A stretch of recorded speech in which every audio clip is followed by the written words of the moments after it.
پاؤں کیسا ہے اب تمہارا؟ بولان میں کھڑی اپنے خیالوں میں گم تھی جب دوریت نے اسے مخاطب کیا۔ بہتر ہے، اس نے عام سے لہجے میں جواب دیا۔ زخم میں کتنا بھی گہرا ہو بڑھ ہی جاتا ہے۔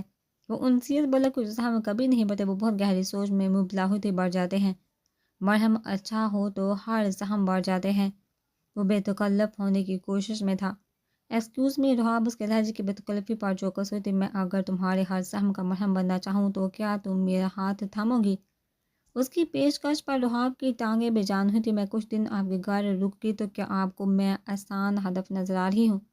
وہ پھر سے وہی کارڈ دہرانے والی رحاب جمال بنی تھی جس سے بات کرتے ہوئے بھی لڑکے کتراتے تھے۔ ایسی بات نہیں رحاب، میں تمہیں اپنی عزت بنانا چاہتا ہوں۔ وقت دے اب نئے سے بولا۔ میں ایسا نہیں چاہتی مگر کہ وہ متجسس ہوا تھا کیونکہ میں اسوی سے محبت کرتی ہوں۔ وہ تو شادی شدہ انسان ہے۔ درید اس کی بیوقوفی پر غم زدہ ہوا تھا تو اس کے لیے یہ بات کسی اہمیت کی حامل نہ تھی۔ وہ ایک خوشحال زندگی گزار رہا ہے لڑکی نے رحاب کی نادان فطرت پر افسوس ظاہر کیا تھا۔ خوش نہیں اسوی، میرے بغیر کبھی خوش نہیں رہ سکتے، تب ہی مجھے لینے آئے تھے۔ اسے اسمن کے آنے سے بہت دارس مل کر وہ اسے یاد کرتی تھی تو بھول وہ بھی اسے نہ پایا تھا۔ تو کیا تم اس کا گھر اجاڑو گی؟ درید تفتیش کرنے لگا۔ وہ آپ کا مسئلہ نہیں۔ اس نے درید کو حدود کا تعین کروایا۔ اور رحاب تم ایک اچھی لڑکی ہو، کیوں خود کو برباد کرنے پہ تلی ہو؟ اس سے رخ پھیرتا دیکھ کر منحصانہ من سے گویا ہوا میری زندگی ہے، میں جیسے چاہوں گی ویسے برباد کروں گی۔ اس نے ڈٹاہٹ سے جواب دیا۔ پرنسا میں نقصان کس کا ہوگا؟ وہ اس کے لیے در حقیقت فکر مند تھا۔ آپ کا نہیں ہوگا۔ اس نے پلٹ کر درید کو گھورا جو آنکھوں میں پرواز سمیٹے اس کی توجہ کا منتظر تھا۔ تمہارا تو ہوگا نا؟ وہ ہارے ہوئے انداز میں بولا۔ رحاب وہ بحث وہیں ترک کرتے جانے کے لیے رخ پھیر گئی تھی۔ درید نے اس کا ہاتھ تھاما تھا۔ Don't you dare to touch me again. اس نے درید کا ہاتھ زور سے جھٹکا۔ کیا ہو رہا ہے یہاں؟ وہاں آتا اسمن یہ منظر دیکھ چکا تھا آپ کا تذکرہ۔ درید نے بات پلٹ دی۔ رخ کیا ہوا ہے؟ وہ کیا سوچتے ہوئے رحاب سے سوال گو ہوا جسے اس نے کسی اور کے در پر کیسے چھوڑ دیا تھا۔ کچھ نہیں، وہ بھی نظر ملانے سے گریزا تھے۔ تمہاری شرٹ مان لی ہے چکی ہے، تم گھر چلو اب۔ اس نے رحاب میں نئی زندگی پھونک دی تھی۔ کوشش اپنا سامان باندھنے دوڑے سامان لے کر جلدی آؤ، میں انتظار کر۔ اسے عقب سے اسمن کی ہدایت سنائی دی تھی۔ تم اچھا نہیں کہے اسمن شاہ، اسے مزید سوال مت کرو۔ درید نے اسے شکوہ کی نگاہوں سے دیکھا تھا جو رحاب کے جذبات سے کھلواڑ کر رہا تھا۔ تم کس حق سے یہ بات کر رہے ہو؟ اسے درید کی رحاب میں ضرورت سے زیادہ دلچسپی کھٹک رہی تھی۔ جس حق سے تم اسے واپس لینے آئے ہو۔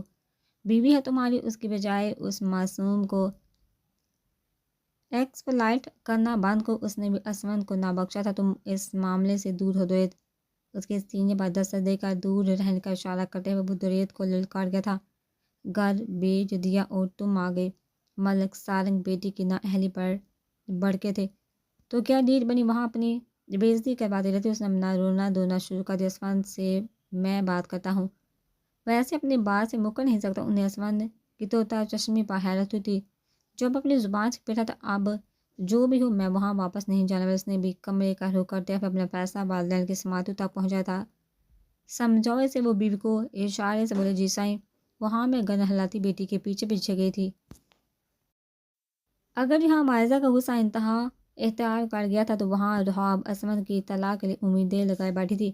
وہ گھر آئی ہی اس پر تھی کہ اسمن جلد از جلد معاہضہ کو طلاق کے کاغذات بھجوا دے گا۔ کب ڈیورس دے رہے ہیں اسے صبح یونیورسٹی جانے سے قبل ناشتے کی میزبان اس نے پھر اسمن کی طلاق والی بات چھیڑ دی تھی۔ کسے؟ جوس کا گھونٹ بڑھتا بقدر بے دہانی سے سوال گو ہوا تھا۔ کتنی بیویاں ہیں آپ کی؟ اس نے چمچ غصے سے پلیٹ میں پڑھا۔ تم سے کس نے کہا کہ یہ اسے چھوڑ رہا ہے؟ دادی نے رحاب کے جذباتی ردعمل پر اسمن کا چہرہ دیکھا جو شرمندگی سے سفید پڑ گیا تھا۔ ہماری کیا بات ہو جس بھی اس نے اسمن کو اس کا وعدہ یاد دلایا۔ دادی جان، اس نے دادی جان سے چپ رہنے کی گزارش کی۔ ایسا کچھ نہیں ہونے والا۔ اس کی خال منت سماجت رد کر گئی۔ یہ میرا اور اسوی کا معاملہ ہے دادو۔ انہیں دادی جان کو بھی دودھ میں سے مکھی کی طرح نکالا تھا۔ اس گھر کا معاملہ ہے۔ انہیں رحاب کو جواب دیا تو پھر اب میرا فیصلہ بھی سن لے، یا تو اسوی اسے طلاق دیں گے یا میں ہمیشہ کے لیے یہ گھر چھوڑ کر چلے جاؤں گی۔ وہ کرسی سے اٹھتے ہوئے بولے، تم کچھ کہو گے اسوی؟ دادی جان اس کی مجرمانہ خاموشی پر سیخ پا ہوئی تھی۔ روح تم مجھے تھوڑا وقت دو، اس نے التجائی انداز میں کہا۔ کتنا؟ وہ مزید وقت برباد کرنے سے صاف انکاری تھی۔ میں نے کہہ دیا نا کہ وہ یہاں نہیں آئے گی۔ اس نے یقین دہانی کروائی تھی۔ آپ نے تو یہ بھی کہا تھا کہ آپ نے منگنی توڑ دی ہے، پھر کیا ہوا؟ انہیں اسمن کو دل کھول کر شرمندہ کیا تھا۔ اسمن اس کو چھوڑ بھی دے گا تب بھی تم سے شادی نہیں کر سکتا۔ دادی بھی خاموشی توڑنے کے قریب تھی۔ کیوں؟ کیونکہ دادی جان پلیز بس کر دے۔ روح تو بچی ہے، نادان ہے، اس سے قبل وہ کفل توڑتی اسمن انہیں رو گیا۔ میں کوئی چھوٹی بچی نہیں ہوں، نہ مزید آپ کے ہاتھوں بیوقوف بنوں گی۔ اگر آپ نے اسے نہ چھوڑا سکی تو میرا مرا ہوا منہ دیکھیں گے آپ دونوں۔ اپنا بستہ مہندر یونیورسٹی کے لیے نکل گئی تھی۔ روح اسمن نے اسے روکنا چاہا مگر وہ نہ رکی۔ تم کب تک اسے سچ چھپاؤ گے اسمن؟ دادی کو اس کے خاموش پر غصہ آیا تھا جو اپنے ساتھ ساتھ ان کی پوتی پر بھی بہت بڑا ظلم کر چکا تھا۔ بتا دیا تو کیا بدل جائے گا دادی جان؟ تم نے جس کے لیے اتنا بڑا ظلم اپنے ساتھ کیا، کم از کم اسے تو معلوم ہونا چاہیے کہ تم یہ عذاب اس کے محفوظ مستقبل کے لیے جی رہے ہو۔ وہ جانتی تھی کہ اگر بے سکون رہاب تھی تو پرسکون زندگی اسمن کو بھی نصیب نہ ہوئی تھی۔ روح کو کبھی پتہ نہیں چلنا چاہیے دادی جان کہ میں نے یہ شادی اس کے لیے کی ہے۔ رہا سوال میرے لیے اس کے وقتی جذبات کا تو وقت کے ساتھ ساتھ وہ سب بھول جائے گی۔ ابھی وہ بچی ہے، بچوں کی طرح بازید ہے بس۔ وہ الفاظ دادی کو سنا رہا تھا مگر تسلی خود کو دے رہا تھا، حالانکہ جانتا وہ بھی تھا بابا جنونی اور دیوانگی وقتی نہیں دائمی ہے۔ یہ واقعی تمہیں اس کی وقتی ضد لگتی ہے؟ دادی جان نے اس کی آنکھوں میں جھانک کر طلب کیا۔ جی۔ وہ دوبارہ ناشتے کی طرف متوجہ ہونے کے اداکاری کرنے لگا تاکہ دادی کے مزید سوالوں سے نجات حاصل ہو سکے۔ اب کا رشتہ اینی کو لگا کہ لاؤنج کی چھت سے لٹکا بڑا فانوس سیدھا اس کے سر پا گرا ہے۔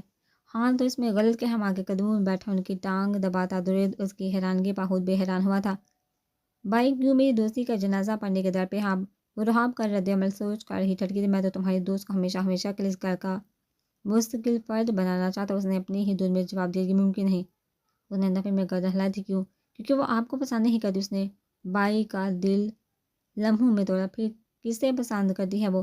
انہوں نے الٹا سوال پوچھ لیا۔ فضول باتیں کیوں کر ہے؟ زبیدہ بیگم نے اس کے سر پر ایک چپیڑ لگائی۔ مام اب میرا پرپوزل لے کر جائیں گی اور وہ بھی اکیلی؟ اس نے یعنی کو اس معاملے سے ہی نکال باہر کیا تھا۔ ٹھیک ہے، اور ساتھ میں اسے یہ بھی بتا دیجیے کہ میرا اس پرپوزل سے کوئی تعلق نہیں۔ سو پورٹی یعنی احتجاجی طور پر میدان سے رائے فرار اختیار کر گئی تھی، یعنی درید اسے منانے پیچھے پیچھے دوڑا تھا۔ اینی تم اس کی دوست ہو یا دشمن؟ اس کے پیچھے کمرے تک آ جاتے درید نے سوال کیا۔ دوست ہوں، اینی نے تکلف سے جواب دیا۔ تو بجائے اس کو سمجھانے کے اس کی بیوقوفی میں اس کا ساتھ دے رہی ہو تم۔ اسمن جیسا مطلب رس انسان کبھی اسے اپنا نام نہیں دے گا۔ درید نے ہر بات کھل کر کی تھی۔ آپ اب جانتا تم خود سوچو، وہ انسان اسے دل بہلانے کے لیے کسی کھلونے کی طرح استعمال کر ہے۔ عزت اس نے ایک اونچے خاندان کی لڑکی کو ہی بنایا ہے۔ درید نے حقیقت پسندی کا مظاہرہ کرتے ہوئے اینی کا جواز رد کیا تھا۔ وہ ان کی کزن ہے، کزن نہیں ہے، وہ اسمن کی ملازمہ کی بیٹی ہے۔ تب بھی وہ کبھی اسے اپنے خاندان کا حصہ نہیں بنائے گا۔ رہاب اور دادی کو محض ہمدردی کے تحت اس گھر میں پناہ دی ہے۔ اسمن شاہ نے اس رحم کو وہ بیوقوف محبت سمجھ بیٹھی۔ اسے رہاب کی کیفیت پر ترس آیا تھا جو ہر لحاظ سے مکمل اور قابل رشک شخصیت ہونے کے باوجود اسمن اپنی زندگی تمام کیے بیٹھی تھی۔ آپ کو یہ سب کس نے بتایا؟ اینی اب بھی سکتے میں تھی۔ وہ جب اسمن میرے آفس آئے تھے تب میری تفصیل سے بات ہوتی۔ وہ اسمن کی کوئی رشتہ دار نہیں، ملازمہ کی بیٹی ہے۔ بچپن سے وہ اور دادی اس گھر میں ہیں، تب بھی وہ اسمن سے اس قدر اٹیچ ہے۔ That's it. اسمن بائی نے خود کہا کہ وہ رہاب کو ملازمہ کی بیٹی سے زیادہ کچھ نہیں سمجھتے۔ اسے ابھی درید کی ہر بات ناقابل اعتبار لگتی۔ ہاں میری ماں، تبھی تو میں چاہتا ہوں کہ رہاب مزید اس انسان کے پیچھے خود کو حرام نہ کرے۔ وہ اچھی لڑکی ہو، مجھے پسند ہے، میں اسے اس گھر کی عزت بنانا چاہتا ہوں۔ اس نے دل پر ہاتھ رکھ کے اپنے جذبات کا بے جھجک اعتراف کیا تھا۔ آپ رہاب کو پسند کرتے ہیں بھائی؟ اینی بھی صدمے میں تھی کہ کہاں اس کا بھائی اور رضا سے دور بھاگتا تھا ہمیشہ، اور کہاں وہ رہاب اور دل ہارنے کا اعتراف کر چکا تھا۔ اب لکھ کر دوں تمہیں اینی کی تفتیش اس کا پاڑا چڑھا گی۔ مجھے افسوس ہے اسمن بائی کی سوچ پر، اور اگر رہاب کی ملازمہ کی بیٹی سے زیادہ کچھ نہیں سمجھتے تو اسے اتنے سال امیدیں کیوں دلائی؟ اسے آج اسمن کے دوہرے معیار سے نفرت ہوتی جس نے رہاب کو محض دل بہلاوے کے لیے ساری زندگی اپنے ساتھ رکھا تھا، اور وہ نادان اس وقت گزاری کو محبت کا نام دے بیٹھی تھی۔ وہ اب بھی اسے حرام کر ہے، محض اسے گھر لے جانے کے لیے اس نے اپنی بیوی کو میکے بھیج دی ہے۔ وہ ایک نہیں دو لڑکیوں کی زندگی اور جذبات سے کھیل رہا ہے۔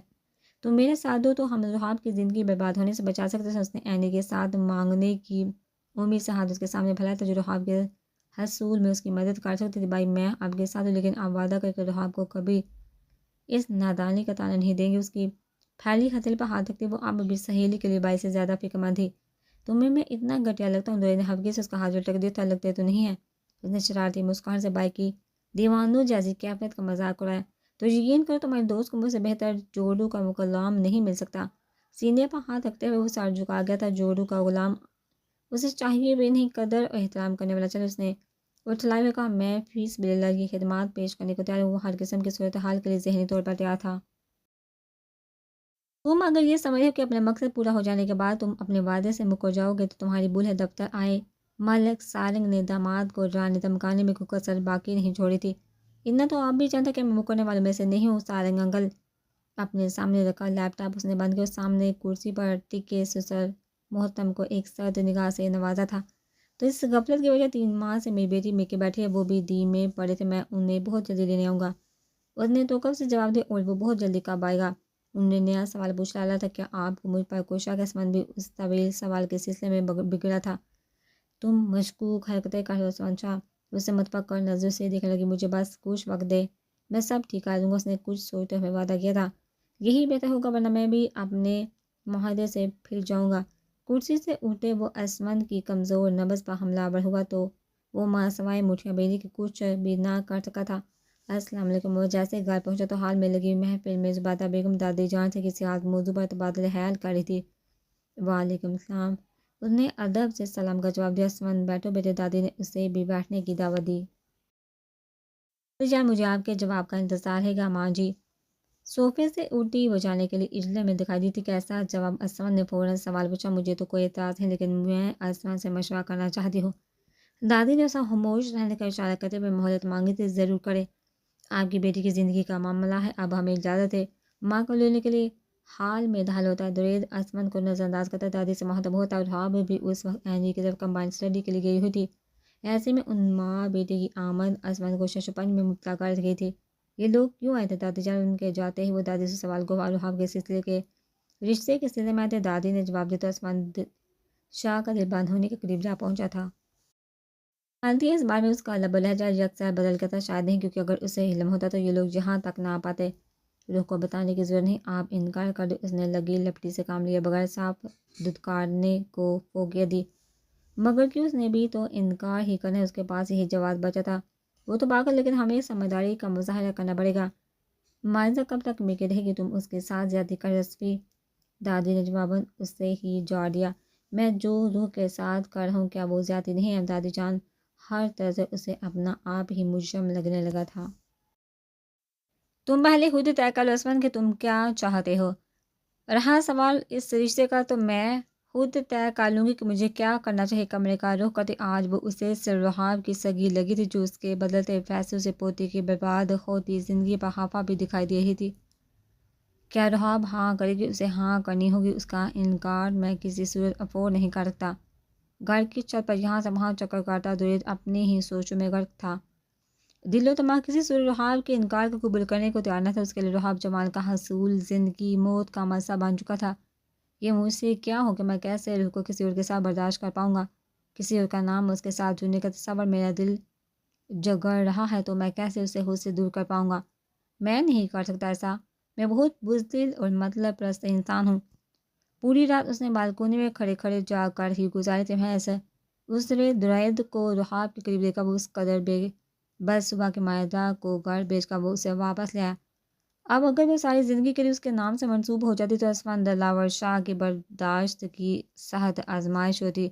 روح وہ صبح یونیورسٹی کے لیے نکل رہی تھی جب لان میں بیٹھے عثمان کی آواز نے اس کے قدم روک دیے۔ جی۔ اس نے رک کر ایک سرسری نظر ان پر ڈالی جو رات والی سفید قمیض شلوار میں ملبوس اور آنکھیں یوں تھکی تھکی اور نیند سے بڑی تھی جیسے گزشتہ شب جاگ کر گزاری ہو۔ مجھے تم سے کچھ بات کرنی۔ اس کے پاس چل کر آتے ہوئے بہت بڑا فیصلہ لے چکا تھا۔ کہیے۔ میں نے مائزہ سے شادی۔ اس نے اپنی چپ توڑنے کی ٹھان لی تھی۔ عثمان اسی اثنا میں دادی دوڑتی لان میں پہنچی تھی۔ جی دادی جان، بیٹے بہت بہت مبارک ہو۔ دادی نے فوراً اس کا ماتھا چوم کر مبارکباد پیش کی تھی۔ کیا ہوا؟ تمہاری ساس کی کالت تھی مائزہ، امید سے تم باپ بننے والے ہو بیٹے۔ دادی کے الفاظ سنتے رحاب کے ہاتھ میں وہ جو کتاب لان کی گھاس میں جا گر تھی۔ رخ تم ٹھیک ہو؟ اسمن اس کی کیفیت پر حائف ہو، آپ اپنی بیوی ہونے والی اولاد کی فکر کیجیے۔ اپنی کتاب اٹھاتے ہوئے گارڈ سے نکل گئے تھے اور دوسری طرف موجود اسمان دلاور شاہ اسے حقیقی معنی میں سے بہت دور جاتا محسوس کر رہا تھا اور اب شاید سے فاصلہ دائم ہی تھا۔ اسمان، ہم آج عمارت کو واپس لینے جا رہے، دادی نے خوشی سے اسے ہدایت جاری کی تھی۔ جی وہ بھی انکار نہ کر پائے، تم نے اب اپنا بہت خیال رکھنا ہے اب۔ اسمان کے ہمراہ واپس گھر آتے عمارت کو اپنے گلے سے لگاتی دادی جان نے تلقین کی تھی، جی دادی جان۔ وہ نظر جھکا حامد سے ہلا گئی تھی، اور اسمان تم بھی کان کھول کر سن لو کہ عمارت کو تم نے کوئی شکایت نہ ہو اب انہوں نے پاس کرے اسمان بابی حکم صادر کیا تھا۔ جی اس نے مختصر جواب دیا۔ دادی نے مائزہ کو آرام کرنے کمرے میں بھیجا تو اسمان میٹنگ کا بہانہ بنا کر گھر سے نکل گیا تھا۔ اولاد کی خوشی کے ساتھ کسی بڑے خسارے کا غم بھی پیش تھا، مگر اب وہ اپنے لیے واپسی کا ہر دروازہ خود ہی بند کر چکا تھا۔ آپ پوچھ نہیں اسمان، وہ رات گئے گھر پہنچا تو مائزہ ابھی تک اس کے انتظار میں جاگ رہی تھی۔ کس نے کہا آپ سے آپ اپنا کوٹ اتارتا وہ بیٹھ پر اس سے کچھ فاصلے پر بیٹھا تھا۔ آپ کی اس پریشانی نے ایسا لگا کہ آپ شاید اولاد چاہتے ہی نہیں تھے۔ اس کی آنکھوں میں چبا چوٹ پکڑ گئی تھی۔ مائزہ، اولاد اللہ پاک کی بہت بڑی نعمت ہوتی ہے اور میں کفرانے نعمت کرنے والا انسان نہیں ہوں۔ اس کے ہاتھ کی پوچھ پر اپنا ہاتھ رکھتا وہ اسے اعتماد میں لینے کی کوشش کرنے لگا۔ اب وہ اسے زندگی کی سب سے بڑی خوشی دینے جا رہی تھی، جس کے بدلے وہ اسے جتنا خوش رکھتا اتنا کام تھا۔ دادی جان، آپ نے کیا جواب دیا ہے درید کی فیملی کو؟ صبح صبح وہ دادی کے کمرے میں چلا ہے جو تسبیح پر اللہ اللہ کرنے میں مصروف تھی۔ ابھی تک تو کوئی جواب نہیں دیا۔ ورد مکمل کرتی وہ جوابدہ ہوتی ہوئی بستر سے اتری تھی۔ آپ انہیں ہاں کر دے، رخ سے میں خود بات کر لوں گا۔ گردن اٹھائے بغیر بات مکمل کر وہ کمرے سے نکل گیا تو دادی نے بھی شکر کا کلمہ پڑھا تھا۔ آنے والا وقت ان کی پوتی کا مستقبل مستحکم کرنے جا رہا تھا۔ آج علی نے اصرار کیا تھا کہ وہ ڈنر اس کے ساتھ ان دونوں کے پسندیدہ ریسٹورانٹ میں کرے۔ خود وہ بھی مائزہ کی واپسی کے بعد گھر کا ماحول وحشت زدہ محسوس کرنے لگی تھی۔ ابھی وہ گھر سے نکلنے والی تھی، اسمان نے ملازمہ کے ہاتھ پیغام بھجوایا کہ دادی کے کمرے میں آ کر ان دونوں کی بات سن لے۔ میں اور دادی چاہتے کہ تمہارے فرض سے صبح کو دوش ہو جائے۔ انہوں نے پہلے جملے میں کمرے میں آتی رحاب پر تگڑا وار کیا تھا۔ میں ایسا نہیں چاہتی، اس نے پرو پر پانی نہ ڈالنے دیا۔ روح درید کا رشتہ ہے تمہارے لیے، اور دادی نے ان لوگوں کو ہاں کر دیا۔ اس نے دادی کو بھی شامل گفتگو ہونے کا اشارہ کیا۔ جس نے ہاں کی ہے شادی بھی وہی کر لے۔ اس نے وہی روش جاری رکھی۔ کیا ہو گیا ہے تمہیں؟ بیٹھ سے اٹھتی دادی اس پر بڑھ کے تھے، جو کچھ آپ دونوں کر چکے اس کے بعد کچھ اور ہونا باقی ہے۔ انہیں اسی دن میں جواب دیا۔ درید اچھا انسان ہے۔ صوفے سے اٹھا اسمن بھی چل کر دادی کے ساتھ کھڑا ہوا۔ جانتی ہوں، یہ بھی جانتی ہوں کہ وہ اچھا انسان ایک اچھی لڑکی ڈیزرو کرتا ہے۔ کہاں جا رہی ہو؟ اسے کمرے سے نکلتا دے کر اسمن سمجھ گیا تھا کہ وہ گھر سے باہر جانے کا ارادہ کیے ہوئے ہے۔ جہنم میں پاؤں پڑا تھی وہ نکلتی بنی تھی جب سے دادی کی طرف سے مثبت جواب دورانی خاندان کو پہنچا تھا۔ درید کی خوشی کا کوئی ٹھکانہ نہ تھا، لیکن رحاب کی خاموشی بھی اسے متجسس کر رہی تھی کہ وہ کیسے ابھی تک چپ کا روزہ رکھے بیٹھی ہے۔ وہ ابھی انہیں سوچوں کا توڑ جوڑ کر رہا تھا جب سرہانے پر کا موبائل بجا تھا۔ آپ کو شرابت کی زبان سمجھ نہیں آتی؟ کال اٹھاتے سر رحاب کی قہر آلودہ فنکار نے اس کے لبوں پر مسکان بکھیری تھی۔ لگتا ہے میرا پرپوزل آپ تک پہنچ چکا ہے۔ اس نے بیٹھ سے ٹیک لگا کر ایک بازو موڑتے پھر ہتھیلی سے سر کی پشت ٹکائی تھی۔ جی اور دھتکارا بھی جا چکا۔ اس نے تیش میں گاڑی کی رفتار بڑھا دی۔ آپ کے انکار کی کوئی ایک ٹھوس وجہ اب وہ رحاب کے پیٹ و تاب کھانے سے محظوظ ہو رہا تھا۔ آئی ہیٹ یو وہ داڑھی تھے، آئی ڈونٹ کیئر۔ وہ ویسا ہی پرسکون تھا۔ درید میں زندگی پہلے بے حد مشکل، اسے مزید مشکل مت بنائیے۔ اسے سکون سے بے سکون ہونے لگی تھی۔ میں اسے آسان بنا لے کہ تمہارا ہاتھ تھامنا چاہتا، وہ بھی مزاحیہ لہجے میں ہٹ کر قدرے سنجیدہ ہوا تھا۔ مجھے کسی کا احسان نہیں چاہیے۔ اس کا دھیان اب تقریباً سڑک سے ہٹ کر درید کی کار پر مبذول ہو چکا تھا۔ احسان اور محبت میں فرق کرنا سیکھا رحاب، وہ دہائی دینے لگا، مجھے کچھ نہیں سیکھنا۔ اس نے غصے سے اسٹیئرنگ وہیل کو مکہ لگایا، تبھی سامنے سے آتا بائک اچانک ہی اس کی گاڑی سے آ ٹکرایا تھا۔ اللہ وہ موبائل وہی پھینک دی۔ گاڑی سے اتری تھی میڈم، یہ کیا کر دیا آپ نے؟ جمع ہوتے لوگوں کے ہجوم نے اسے ہی ملزم ٹھہرایا تھا، کیونکہ موٹر سائیکل پر سوار شخص خطرناک حد تک زخمی ہوا تھا۔ دوسری طرف کال پر موجود درید بھی شور شرابے سے معاملے کی سنگینی سمجھ گیا تھا۔ ہیلو، اسمن اسٹڈی میں بیٹھا لیپ ٹاپ پر متوجہ تھا۔ تبھی میز پر کا موبائل بجا تھا۔ اسمان شاہ اسپیکنگ۔ کال کی دوسری طرف پولیس آفیسر موجود تھا۔ یس، اس سے معاملہ سنجیدہ لگا تھا۔ میں انسپکٹر اسجد بول رہا ہوں۔ آپ کی کزن رحاب صاحبہ کی گاڑی نے بائک کو ہٹ کیا۔ وہ ان کا لائسنس میرے پاس نہیں۔ وہ پاس بینچ پر بیٹھی خوف سے کانپ رہی تھی اور انسپکٹر کی باتوں سے مزید حائف کرنے لگی۔ اسمن کا نمبر اس نے پولیس کو خود ہی فراہم کیا تھا تاکہ ہمیشہ تک وہ اسے آ کر بچا لے۔ میں آتا ہوں۔ اس نے کال باندھ کے رحاب کے کمرے سے لائسنس لینے دوڑا تھا۔ اسے پولیس اسٹیشن بیٹھے ہوئے رات کے 11 بج چکے تھے۔ ہسپتال میں داخل زخمی شخص ابھی ہوش میں آ چکا تھا مگر حالت خطرے سے باہر نہ تھی۔ ہسپتال سے بار بار آتی ہابڑوں سے اس کا وجود مزید بے جان ہونے لگا تھا۔ رحاب وکیل کے ہمراہ وہاں آتے درید نے اس کی حالت دیکھی تو فوراً اپنی جیکٹ اسے پہنائی تھی۔ اتنے افراد میں اس کا چادر کے بغیر موجود ہونا اسے اپنی غیرت پر سوالیہ نشان لگا تھا۔ درید اسے دیکھتے ہی رحاب کی بھی جان میں جان آئی تھی۔ رو نہیں، میں آ گیا ہوں، بس چپ کر جاؤ۔ درید نے اسے حسن سے لگا کر حوصلہ افزائی کی تھی۔ تبھی دروازے سے داخل ہوتا اسمن وہی رک گیا تھا۔ بائک اچانک سے گاڑی کے سامنے آ گیا تھا۔ میں نے جان بوجھ کر نہیں، وہ روتے روتے وضاحت دینے لگی۔ اب یقیناً رحاب کو اس کی ضرورت نہ تھی تو اس کا وہاں رکنا بے سبب تھا۔ رو نہیں، میں آ گیا ہوں، میں سب ٹھیک کر دوں گا۔ یہ لے فریق نائم کا بیان ہے کہ حادثہ اس کی غفلت کے باعث ہوا۔ درید کے وکیل نے کچھ دستاویزات پولیس کے سامنے رکھے لیکن ان کے پاس لائسنس نہیں ہے۔ دستاویزات کا مطالعہ کرتے ہوئے پولیس نے نیا اطلاع اٹھایا۔ یہ رہا لائسنس بھی اسی لمحے فراہم کر دیا گیا تھا۔ آپ ان کے پولیس نے درید کو مشکوک نگاہوں سے دیکھا جو رحاب کو خود سے قریب کیے کھڑا تھا۔ میں منگتا ہوں ان کا اب آپ کو مزید جو بھی کارروائی کرنی ہوگی میرا وکیل دیکھ لے گا۔ اس کا ہاتھ تھامے وہ وہاں سے لے گیا تھا۔ ڈرو نہیں رحاب۔ گاڑی میں بیٹھتے ہوئے درید نے اس کی حواس بہتا کیفیت محسوس کی تھی۔ آپ نے یہ سب، وہ ابھی تک درید کی تیز رفتاری پر ششدر تھی کہ کیسے اس نے سب معاملات مہارت سے نپٹائے تھے۔ ارے یار، وکیل ہوں، ایسے 100 مقدمے بھگت چکا ہوں پہلے۔ تم ٹھیک ہو نا؟ گاڑی میں رکھی پانی کی بوتل اس نے رحاب کی طرف بڑھائی۔ جی۔ پانی حلق سے اتارتے ہوئے وہ بھی پہلے سے بہتر محسوس کرنے لگی تھی۔ چلو، یہ جگہ تمہارے لائق نہیں۔ گاڑی سٹارٹ کرتا وہ وہاں سے اسے لے نکلا تو بقیہ راستہ خاموشی سے ہی کٹا تھا۔ براؤ نہیں، اب پولیس تمہیں پریشان نہیں کرے گی۔ اسے شاہ حویلی میں اتارتا وہ یقین دہانی کروا گیا۔ تھینکس اینڈ سوری، میں نے بہت بدتمیزی کی تھی آپ سے۔ اس نے نچلا ہونٹ چباتے ہوئے اپنی بد لحاظی کا خطاب کیا۔ مجھے عادت ہے۔ جاؤ، اب وہ کوئی شکوہ ہونٹوں پر نہ لائے تھا۔ اللہ حافظ۔ نے پہلی بار دل سے مسکرا کر درید کو دیکھا جو آج کسی فرشتے کی طرح اس کی مدد کو پہنچا تھا۔ اللہ حافظ۔ اس نے بھی مسکراہٹ کا جواب مسکراہٹ سے دیا۔ آ گئے تم، چلو اچھا، مجھے نہیں جانا پر تمہارے مسئلے تو کبھی ختم ہوں گے نہیں۔ وہ گھر میں داخل ہی ہوئی تو سیڑھیاں اتر کر نیچے آتا اسمن طرز انداز میں گویا وصفی۔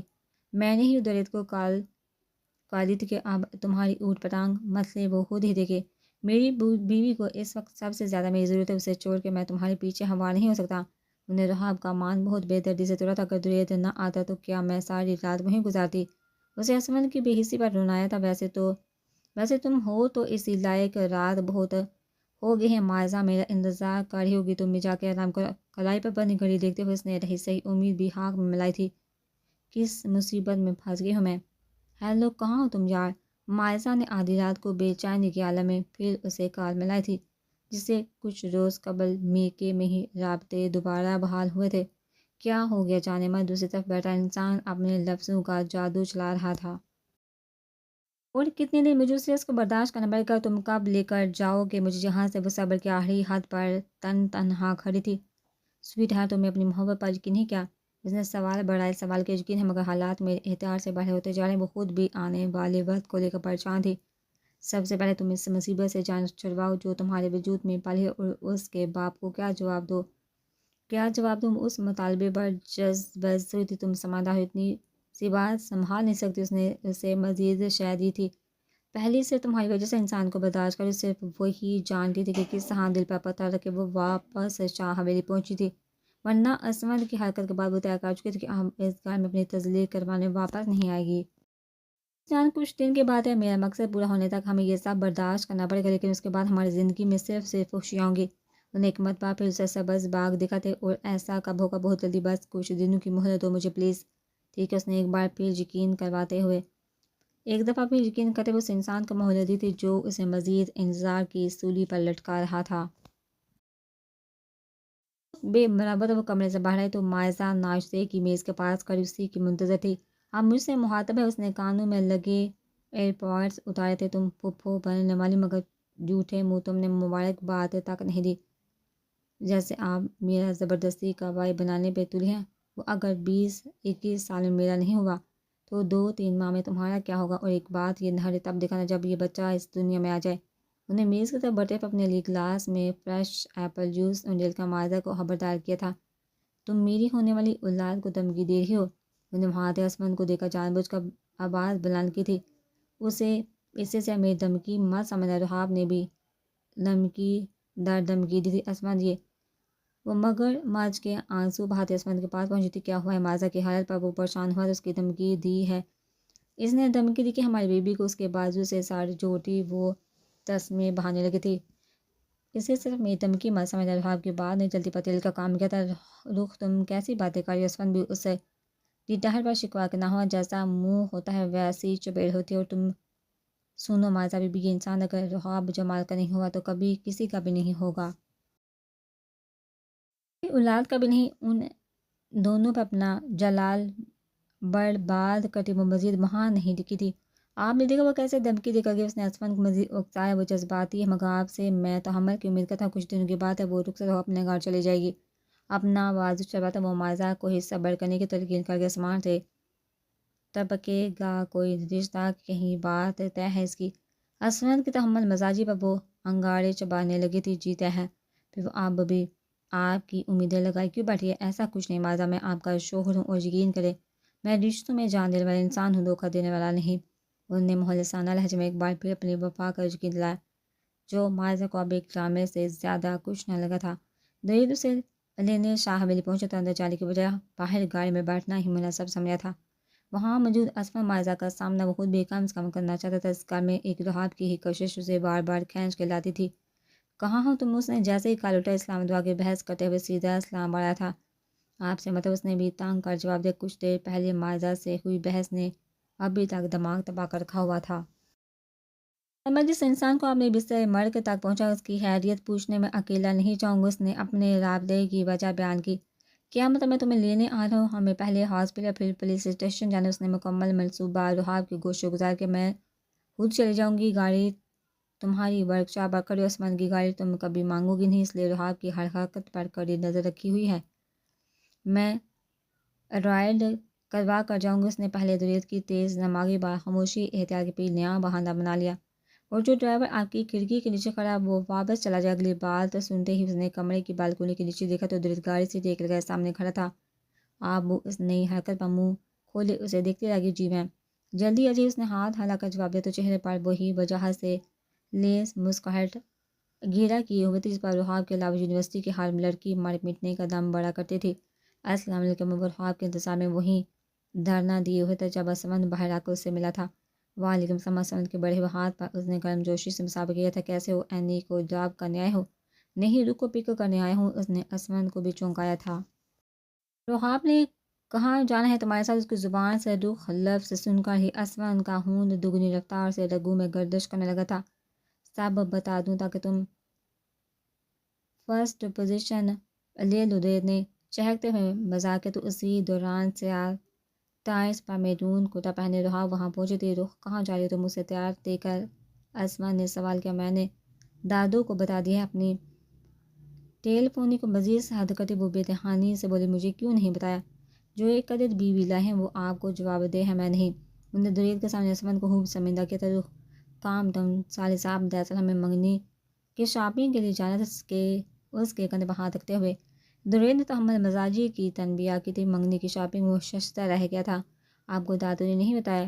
اس ہفتے میری اور درید کی منگنی ہے۔ رحاب بھی اس کی پریشانی سے مطمئن ہوئی تھی کیونکہ آج اسمن بھی وہی محسوس کرتا تھا جس احساس سے اس نے کبھی رحاب جمال کو گزارا تھا۔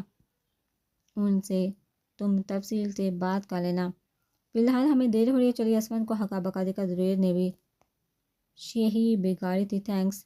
اس نے آگے بڑھ کر رحاب کے لیے گاڑی کا دروازہ کھولا تھا۔ آپ تو ساری عمر یہی خدمات سارے انجام دینی ہے۔ اس کے شکریہ ادا کرنے پر وہ مزید اٹھ رہا تھا۔ پچھلے 16 سال جیل میں گزارتے ہوئے وہ نفرت اور غصے میں اپنا آپ کھو بیٹھا تھا۔ کوئی قصور نہ ہونے کے باوجود دلاور شاہ نے اسے مجرم ثابت کروانے کے بعد سارا کیا تھا، اس کے ساتھ ڈالا تھا. اس کی جوانی اس کا کال کوٹھی کی نظر ہو چکی تھی اور آنے والے وقت میں بھی آزادی کے واضح آثار موجود نہ تھے. قیدیوں والی وردی میں کندھ تک آتے بالوں، بے ترتیبی، بڑی بڑی داڑھی پر ہر جذبے ساری سر آنکھوں سے حلیے سے خطرناک قاتل ظاہر کر رہی تھی. ازکان شاہ، تمہاری موت جنید کے ہاتھوں ہی لکھی، ایک بار مجھے باہر آنے دو. نہ تم بچو گے، نہ وہ چنتاک بڑھ کے لڑکی رہاب ہاتھ میں پکڑے سیاہ پتھر سے دیوار پر 2 نام مسلسل لکھے جا رہے تھے جن سے اس کی نفرت بے حد و بے انتہا تھی. تمہارا وہ غزل ہماری منگنی کا سن کے کسی صدمے میں کیوں چلا گیا؟ گاڑی چلاتے ہوئے رہاب کی خاموشی پر درود نہیں. بات یہ تھی آپ بھی تو ان سے کم صدمے میں نہیں گئے تھے. اس نے بھی طنز برائے طنز کیا. ہاں، لیکن میری اس حیرانگی میں خوشی بھی شامل تھی. میرے سوچتے سمجھتے جواب بھی ان کی حیرانگی میں غم تھا اور میں اس غم کو عزیز میں بدلنے دیکھنا چاہتی ہوں. کی آواز میں آج نیا عزم موجود تھا جس نے درید کو بھی چونکایا اور اپنے اس ننھے سے مقصد کے لیے کوئی مجھے استعمال کرے. وہ اس کی بات پا معصومانہ تسلی سوال گو ہوا. کوئی نے آپ کو دعوت نہیں دی تھی؟ اس جہنم کا انتخاب آپ نے خود کیا ہے. اس نے درید کو بھی نہیں بخشا تھا، یعنی رحم فرمانے کا ارادہ زیر غور نہیں. وہ آہیں بڑھتے ہوئے اپنی حالت پا ماتم کرنا ہوا. ہم ہاسپٹل کا پہنچ کے وہ اس موضوع سے تانگ آ گئی تھی جب بلاوا آیا. مطلب کہ فی الحال ہم کہیں اور جا رہے ہیں. انہیں گالی رہاب کے پسندیدہ ریسٹورنٹ کی طرف موڑی تھی، کہا جہاں آپ کا وہ دیوداس قزا نہ ہو. اس کا جواب مقابل کی بات کے لیے اکیلا ہی کافی تھا. اس نے ریسٹورنٹ کی دوسری منزل پر کھلے آسمان تلے موجود تمام میز ہی ہونے والے منگیتر کے اعزاز میں بک کروا لیے تھے. سونے پر ساگر کے درمیان میں سجایا گیا خصوصی میں اس میز تک جاتا راستہ گلاب کی کلیوں سے سجا تھا. کل رات جب رہاب نے اسے ہاں کہا تھا اب تک وہ بس اسی لمحے کا منتظر تھا جب اس کی زبان سے براہ راست اپنے حق میں فیصلہ سن سکے. Welcome to my life Mrs Dureed Durrani to be please. اس نے ویٹر سے لیا صفر گلابوں کا گلدستہ گھٹنوں کے بل بیٹھ کر رہاب کو پیش کیا. آپ نے مجھ سے جھوٹ کیوں کہا؟ گلدستہ تھامتے ہوئے وہ اس سے کہ کہیں جھوٹ میں الجھی تھی. جھوٹ نہ کہتا تو آپ آتی. آئندہ سچ بھی کہیں گے تو نہیں آؤں گی. اس نے بلا جھجک اپنے ارادے ظاہر کیے. کل کی کل دیکھیں گے. آج کی شام ہمارے مستقبل کے رمز کا ہاتھ حق سے تھامتے ہوئے اسے میز تک لے گیا تھا. آپ کو اس بات سے فرق نہیں پڑتا کہ جس کا ہاتھ آپ جبراً تھامنے جا رہے ہیں وہ کبھی اپنے ماضی سے نکل نہیں پائے گی. کرسی سنبھالنے کے ساتھ اس نے سامنے براجمان ہوتے درید سے سوال کیا جس کی آنکھیں فتح کے جذبے سے چمک رہی تھی. مجھے ہمارے مستقبل سے غرض ہے. رخ بدلبا انداز میں بولا رہاب. جمال کی زبان سے وہ نام سننا اسوند کی طرح رہاب کو بھی ساتھ ناگوار گزرا تھا. نو مسز رہاب درید درانی زیادہ اچھا لگتا ہے. اس نے آج رہاب جمال کو نئی پہچان بخشی جو اس کے نام سے منسوب تھی. میں آپ کو کبھی وہ مقام نہیں دے پاؤں گی جو آپ ڈیزرو کرتے ہیں. اسے دل سے درید کے لیے برا لگ رہا تھا جو اس کے ساتھ ہر لحاظ سے مخلص، مگر وہ آدمی کسی اور کی الفت میں مقید محبتوں میں نفع نقصان نہیں دیکھتے. رہاب یہ ہمیشہ گاٹے کا سودا ہی ثابت ہوتی ہے، لیکن جو کاٹا محبوب تک رسائی کا باعث بنے اس پر ہزار منافع قربان. اس نے نوکی منطق پیش کی جس پر رہاب بھی مزید بحث یا اختلاف نہ کر پائی تھی. رخ نے ہاں کر دی. دادی جان. اسفند ابھی تک خود کو قائل کرنے میں بری طرح سے ناکام ہوا تھا کہ رہاب اب اس کی دسترس سے بہت دور جا رہی ہے. ہاں وہ خوش ہے؟ اس نے اگلا سوال کیا. نہ خوش ہوتی تو کبھی ہاں نہ کرتی. دادی کو اس کا سوال بے تکا ہی لگا تھا. اس نے ہاں دل سے کی ہے. نہیں، زبان تھی کہ وہ میرے دل کی پرواہ کرنا چھوڑ دی. اسے جس نیز پہ آپ نے پہنچایا وہاں اس کا درکنا نہ درکنا بے معنی کر کے دہلیز سے اندر قدم رکھتے رہاب نے اس کی بات کا جواب دیا تو وہ ہونٹ بینتا رہ گیا. دادو درید بہت اچھا انسان ہے. کم از کم کل وہ جھوٹے دلاسے دے کر مجھے بیچ راہ میں رسوا ہونے کے لیے تنہا نہیں چھوڑے گا. اس میں اتنی ہمت ہے کہ جس کا ہاتھ 4 لوگوں میں تھا میں اسے اپنی عزت بنانے کا حوصلہ بھی رکھتا ہے. وہ انسان اس بار اس نے دادی کو اپنے فیصلے کی یقین دہانی کروائی تھی. بہت بڑی بڑی باتیں کرنے لگے. اسفند بھی اس کی بدلی اداؤں پر حیرت زدہ تھا. آپ نے جو جھوٹی چھوٹی حرکتیں شروع کری ہیں وہ تانے کسنے کا کوئی موقع خالی ہاتھ نہ جانے دے رہی تھی. روح سید اسفند دلاور شاہ، آج میں آپ کو ایک دعا دیتی ہوں کہ اللہ پاک آپ کو بیٹی جیسی نعمت سے نوازا. نمازی ساتھ ہی ایک بدعا بھی دیتی کہ اس کا مقدر خوب ہو مجھ جیسا ہو، کوئی آپ جیسا ہو جو اسے بھی جیتے جی مارے. آنکھوں میں آنسو کی صورت میں جھلکتے شکوں نے اسفند کا ملال بڑھایا تھا. جو خود حالات کے ہاتھوں کھلونے کی طرح استعمال ہوا تھا۔